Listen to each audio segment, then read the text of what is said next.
E o que foi esse clique para você sair disso? Como que Pois foi é, isso? foi meio que por acaso, né? Eu namorava com uma moça, ela era evangélica não praticante, né? Porque tem o católico não praticante, essa é evangélica não praticante, né?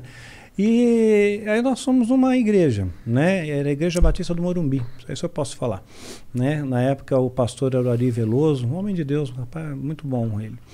E nós estávamos chegando lá, ela queria que eu fosse no culto, na igreja e tal. Eu falei, bom, vou, né? Esse bando de crente aí não é nada, né? Ela sabia que tu era satanista? Não sabia. Né? Mas ela queria me converter ao cristianismo. Ela sabia que eu não era cristão. Ela queria me converter, porque ela era evangélica, né? Então ela me levou, fui nesse culto aí, né? E pensei, beleza, né? Eu sou filho do fogo, fogo não me queima, né? Eu sou das sombras, né? Isso aqui não é nada para mim, né? Mas quando eu estava entrando, tinha uma banda de louvor tocando, né? E era um louvor genuíno, verdadeiro, uma adoração verdadeira, né? Pura, né? Porque era um show. Não era um show, não era um espetáculo, né?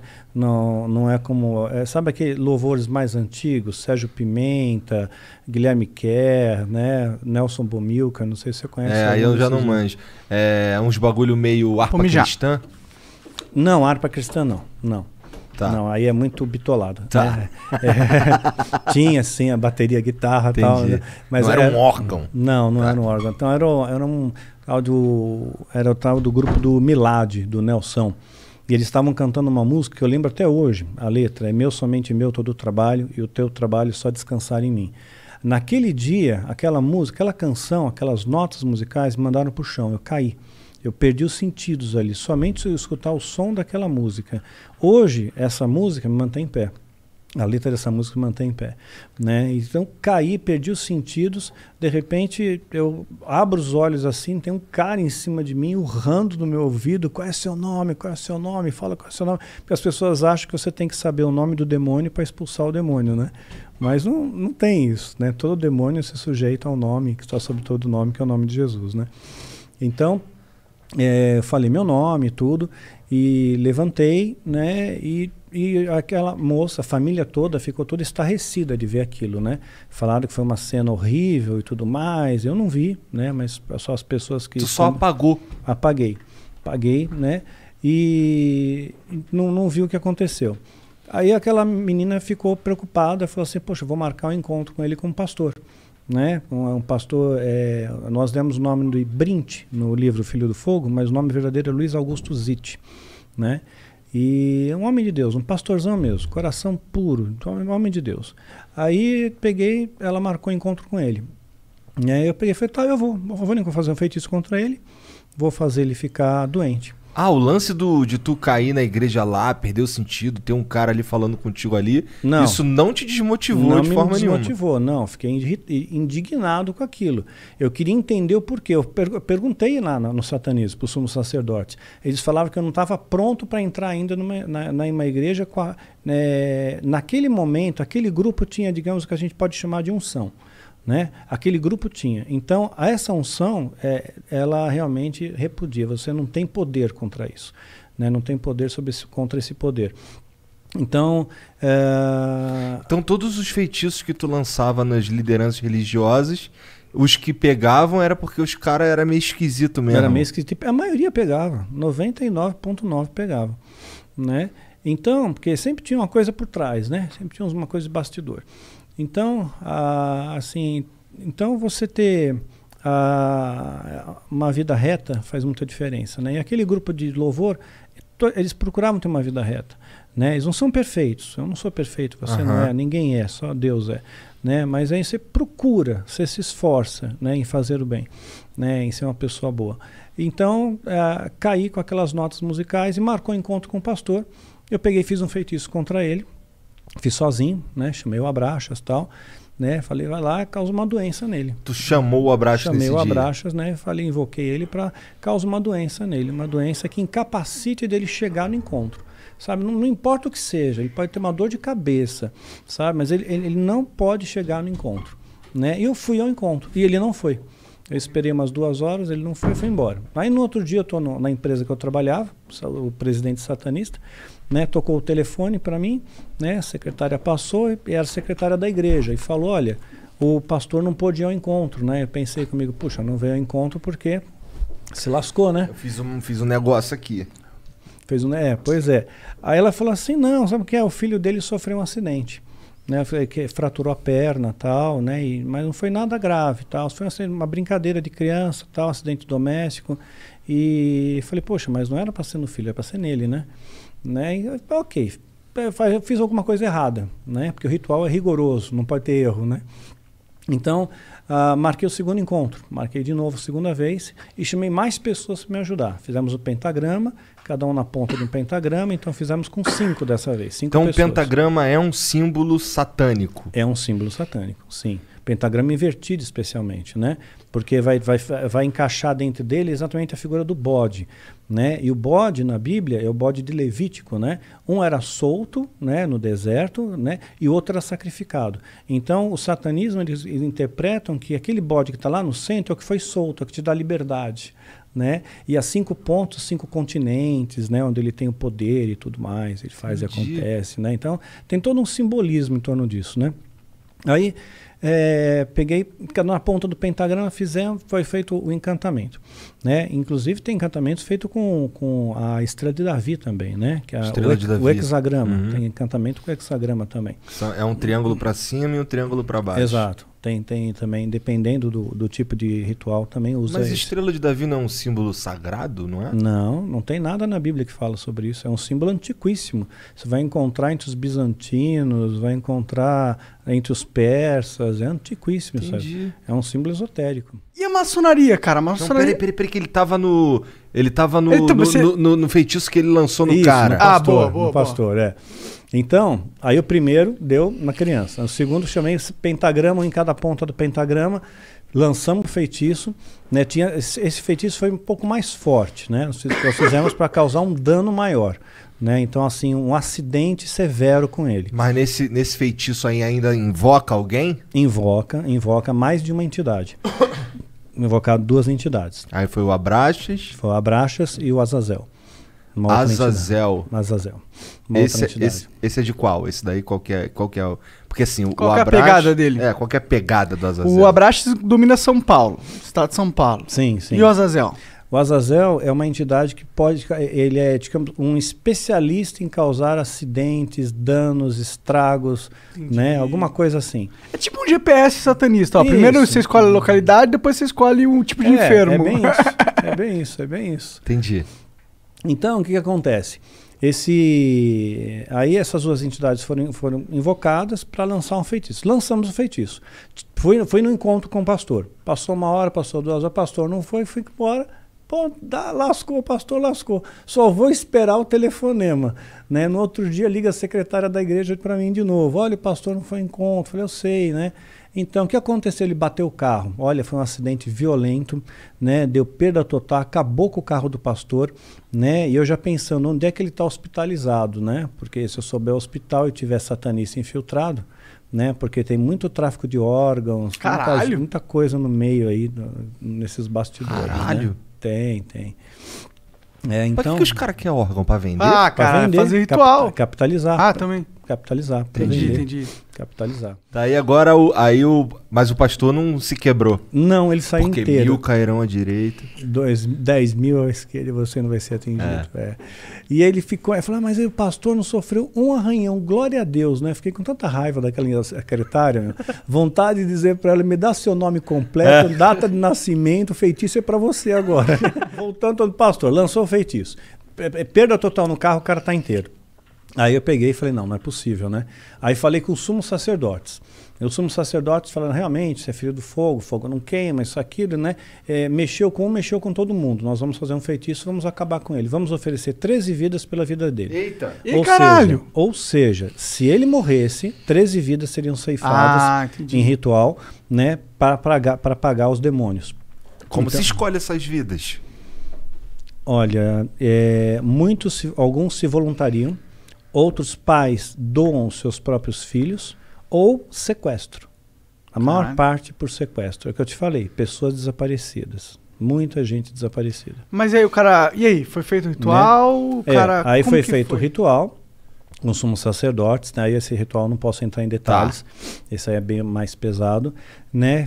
Foi feito o ritual e eu tive certeza plena, né? Que realmente aquele homem, ele ia morrer. Mas materializou uns caras? Materializou. Quantos dessa vez? Materializou 9. Caralho! 9. Bem no 9. É 9, né? 9. Nossa. Abraxas, Azazel, Astarote. Astarote, Asmodeu, Leviatã, Abaddon. Ih, o Abaddon põe o escudo em mim. Já estou em Abaddon. É que Abaddon tem um herói no Dota, que é um jogo que a gente joga. Ah, sim. O nome dele é Abaddon. Ah, tá. E ele é meio demoníaco. Esses nomes são famosos. Ele é o Death Knight. Eles vão parar na mídia mainstream, vira e mexe. Azazel, já vi vários filmes. Nos filmes ele aparece como o Anjo da Morte. Tem o Astarote também, já ouvi falar. Sim. Já ouvi falar de vários. Mas aí, fez o ritual, o que rolou depois? Fez o ritual, então, eu tinha certeza que aí o homem ia morrer. Falei, porque o ritual já era para matar ele, né? Falei, então, ok, né? Se é para matar, que morra logo, né? E marquei outro encontro. Mas assim, eu fui triunfante naquele encontro, né? Eu fui regozijante, todo feliz, imaginando, puxa vida, eu vou pegar... Não vai ter encontro? Não vai ter encontro, né? Esse cara não vem, já era, está lá visto, olhava para a secretária e ficava pensando, quero ver você falar agora alguma coisa para mim, né? E eu já deu 2 horas, eu cansei, né? Tô indo embora, né? Bem na hora que o pastor chega, ele chegou. Ele estava com o ar meio abatido, tá transpirando muito, abatido, né? Mas ele pegou, falou, que bom que você está aqui ainda, né? Me atrasei. Né? Mas ele não falou o que aconteceu. Né? Então, e tu nunca soube? Nunca soube. Tá. Né? Ele não entrou no mérito do que aconteceu, mas ele estava abatido. E ele pegou e falou, vamos conversar. Né? Olha, naquela época eu estava no platô do Kung Fu, né? Feiticeiro do satanismo. Quer dizer, aquele homem não era oponente para mim, mas eu tive um medo dele que me arrepiou dos pés à cabeça. Né? Porque ele tinha... Era para estar morto. Era para estar morto. Eu tô vendo alguém vivo que era para estar morto, né? E ele tinha unção, tinha essa autoridade, tinha essa... É um homem de Deus, né? Um homem de fé. E eu tinha receio que se eu tocasse nele, ou se eu pegasse na mão dele, ele estendeu a mão, não estendi, eu ia cair de novo, porque eu já estava com aquele trauma que eu caí na igreja lá, né? E então eu falei, pastor, desculpa, o senhor chegou atrasado, eu vou embora, eu tenho compromisso. Menti, né? Aí ele falou, tudo bem, olha, se você não quiser conversar, a gente não conversa, uma conversa rápida, 5 minutinhos só, vai. Olha, demorei tanto para chegar até aqui, você não sabe o que eu passei para chegar até aqui, me dá 5 minutos só, te prometo que não vai passar 1 minuto a mais. Aí eu falei, tá bom, 5 minutos, hein, 5 minutos. Aí nós subimos a parte superior, era um sobrado, né, da casa, ele entrou na sala, né, eu entrei após ele, ele fechou a porta, a chave, tirou a chave e pôs no bolso. Imediatamente eu olho para a janela, né, pensando rotas de fuga, né, grades na janela. Né? Falei, não, tinha que ter pijama de uma listra para passar por lá, não ia dar, né. Aí eu peguei e falei, pastor, mudei de ideia.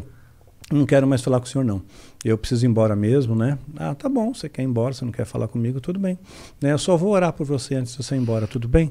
Né? Aí eu só vejo uma mão, assim, porque ele impôs a mão sobre mim, né? Vejo a mão crescendo, apaguei, cara, apaguei. Literalmente apaguei de novo.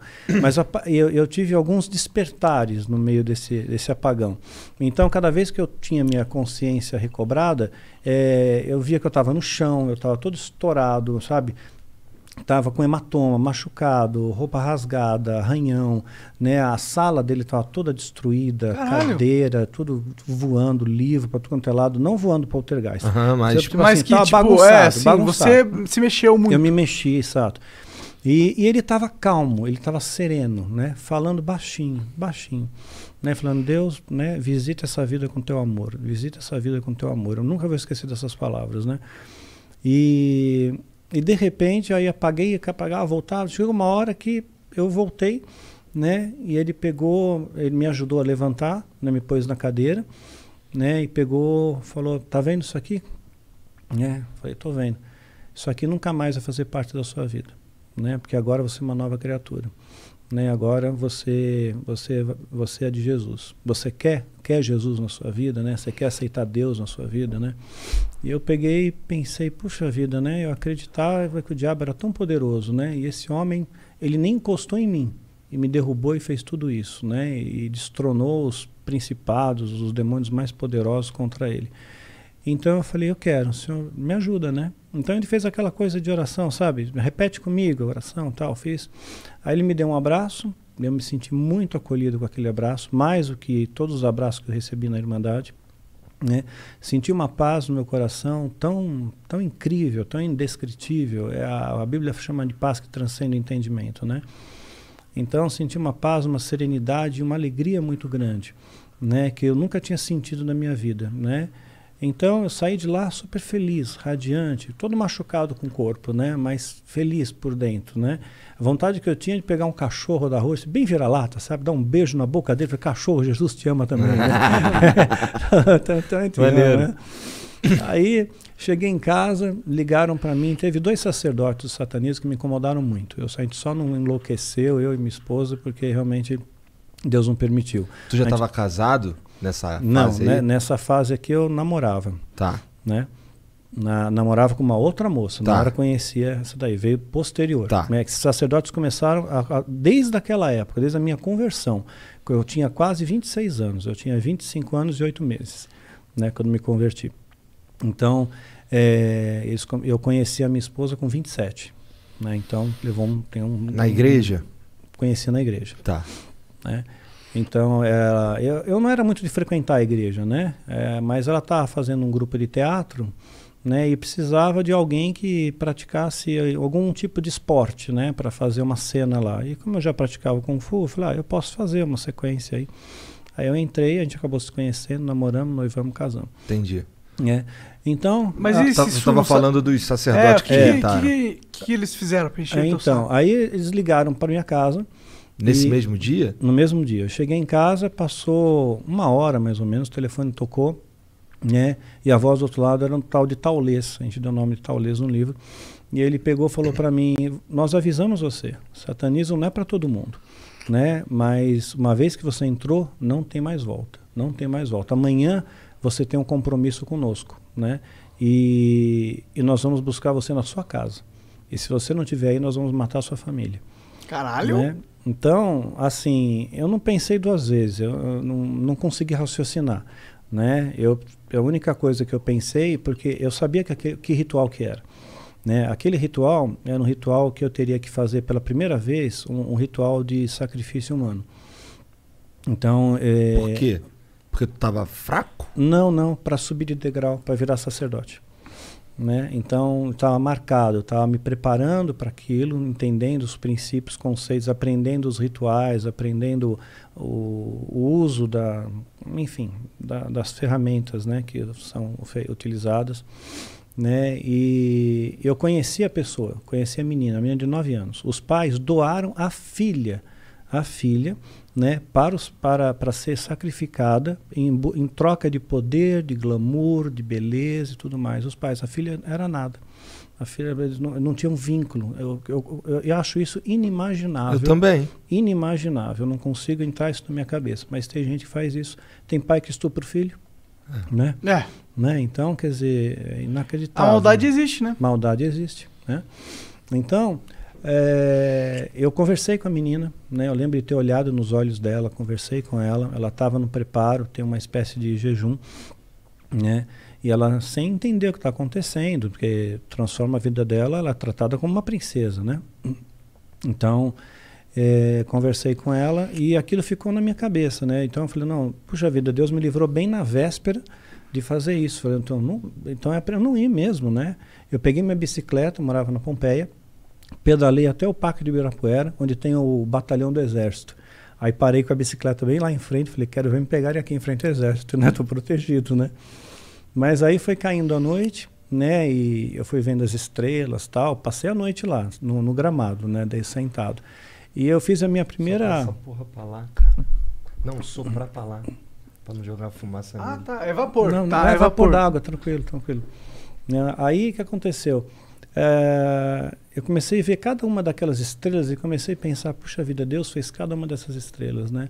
Deus fez a grama que eu estou deitado, né? Deus fez todas as coisas. Deus vai me proteger. Aí eu fiz a minha primeira oração sozinho, não sabia orar, né? Eu falei, Senhor, você lembra de mim? Olha, eu sou o Marcelo que se converteu ontem, lembra lá na casa no Cusite, né? Olha, eu moro na rua tal, número tal, RG, CPF, grupo sanguíneo, né? Passei os dados para Deus. Aí, eu tenho certeza que os anjos me guardaram naquele dia. Foram anjos que se acamparam ao meu redor, porque a Bíblia fala que os anjos se acampam ao nosso redor. A gente não tem ideia do que é isso, né? Um anjo de Deus, um anjo, derrotou um exército de Senaqueribe, 185 mil homens, um anjo. E Deus dá ordem para esses anjos acamparem ao nosso redor. Então a gente não tem ideia da proteção espiritual que a gente tem, né? Quando você realmente tem Deus no seu coração. Então, foi o que salvou aquele pastor, né? Foi o que salvou aquele pastor, com toda certeza. Mas você tem que ver a história dele. Eu vou contar até o fim, se você permitir. Claro. Né? Então, ela está descrita no final da série Filho do Fogo, no livro Catedral das Sombras. Né? A primeira história é a história dele. Né? Eu tenho no celular até, depois eu te mostro fora, né? Para te mostrar um detalhe, né? Para não expor a pessoa. Tá bom. Mostrar a sombra atrás dele, o tamanho do demônio que estava atrás dele. Né? Então, o que aconteceu? Esse pastor era a minha única referência que eu tinha, era ele. Né? Então, quando ligaram para o Zord que me ameaçou, né? Eu pedalei, fiz aquela oração, voltei para casa, tentei ligar para o pastor. Não consegui mais falar com ele, perdi contato total com ele. Ele não está mais na igreja, ele saiu, ele não trabalha mais aqui. Né, perdi contato e fiquei em desespero, porque ele era a única referência, era meu esteio, né? Falei, como é que eu sozinho vou lutar contra uma organização, uma seita, um monte de gente que se protegem, podem me sequestrar, podem me sacrificar, vão me cremar, vou virar pó e sumo, simplesmente desapareço, né? Então, o Zord falou aquilo para mim. Né? No dia seguinte, que seria o dia que eles teriam que vir me buscar, eu também não fiquei em casa, né? Saí também, né? Para eles não me acharem, e nada aconteceu com a minha família, né? Ainda pedi para Deus guarda a minha família. Não ia contar para minha mãe, se vier uns caras estranhos aqui e tal, né? Não falei nada. Tua família também não sabia que tu curtia essas paradas? Não sabia. Tá. Sabia que eu saía, né? Que eu dava umas sumidas às vezes, né? De uma semana, mas era normal, né? Falei, vou passar uns dias lá com a minha alma gêmea, né? Com a fulana lá. De certa forma ia mesmo, né? Ia mesmo, né? Então... Só não era alma gêmea, mas tudo bem. Não era alma gêmea. Quando você descobriu que ela não era alma gêmea? Na verdade, você vê uma incompatibilidade, né? Você tem muita ilusão. Se a pessoa fala muito em cima da sua cabeça, aquela pessoa é só alma gêmea, olha só como que é, como que não é, né? E era uma moça bonita, né? Então, até hoje ela é uma moça bonita. Né? Só que ela continua... Tem contato ainda ou não? Não. Ela continua no satanismo, ela não saiu. Ela continua lá até hoje.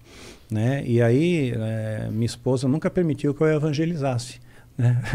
Por motivos óbvios. Né? Se for alguém para evangelizar, não vai ser você, filha da puta. Você não, né? Você não, né? Mas aí o pastor que tu nunca mais achou, como é que foi? Então, aí não achava mais o pastor. Mas eu tava com receio também da retaliação deles, né? Da Irmandade. Pegar tua família, pá. Pegar minha família. E fiquei pensando na menina, né? Então, de repente, eu peguei e fiz uma oração sincera com Deus. No mesmo local que eu fazia meus rituais. Na casa da minha mãe tinha um porão. Eu fazia muitos rituais lá.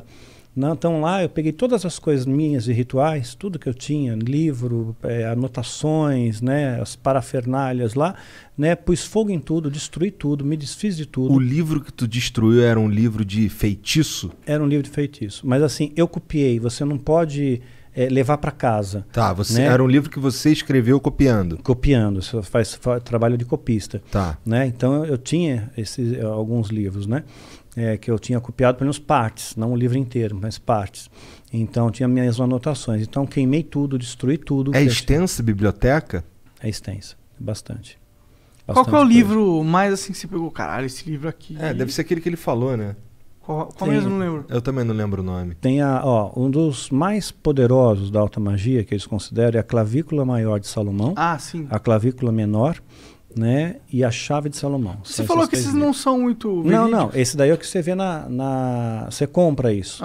Né, mas tem um livro verdadeiro com o mesmo nome, né, que é o original mesmo, que é diferente, porque Salomão, Você sabe que Salomão ele deu uma desviada, né? Sim. Com essa história. Então, mas se você lembra bem da história, 1 Reis 10:14, fala que Salomão recebia todo ano 666 talentos de ouro, 666, que é o número do diabo. Né? Talento é ouro pra caralho, né? 34 quilos. É ouro pra caralho. 34 quilos. Naquela época ele era um bilionário. Bilionário, sim. Né? E esse número... De quanto tempo? Por ano. Por ano. Por ano. 666 talentos por ano. 1 Reis 10:14. Aí lá em Apocalipse 13:18, nós vamos ver que realmente, né, o que é o 666, né? Que é o número da besta. E tem fundamento esse 666 no satanismo? Tem. É uma trindade satânica. Assim como tem o Pai, o Filho e o Espírito Santo. É o anticristo. É a besta, o falso profeta e o anticristo. A besta? Quem é a besta? É o diabo? Sim, é o diabo. O falso profeta... O falso profeta é o que vai dar apoio ao anticristo. Tá. Que supostamente será o próximo Papa. Depois do Francisco, pela profecia bíblica de Apocalipse 17. E esse Papa aí? Se a profecia acontecer. Esse Papa aí de boa. É de Francisco boa? É de bonzinho. Ele parece bem moderno. Ele é de boa. Eu gosto dele. Ele me parece uma pessoa super simpática, bonzinho, né? Então, assim, aí depois dele, né? O próximo Papa vai ser aquele que vai dar o apoio ao anticristo, né? Pela profecia bíblica de Apocalipse 17, que fala do 8º rei. Né? Então, assim, como o Vaticano se transformou teve poder de Estado, né? Em 19 de fevereiro de 1929. 19 de fevereiro de 1929. Né? E aí fez o Tratado de Latrão. E a partir daí veio todos uns papas. E aí tem esse que tá agora é o 7º? Esse é o 7º, porque o primeiro você não pode contar, que era o Pio XI. Pio XI já estava em exercício quando o Tratado de Latrão foi assinado. Né? Você tem que contar a partir do momento que, posterior a isso, passou com conclave e tudo mais. Né? Aí, então, esse é o 7º. Então, o 8º rei será o Papa que vai dar o apoio ao anticristo.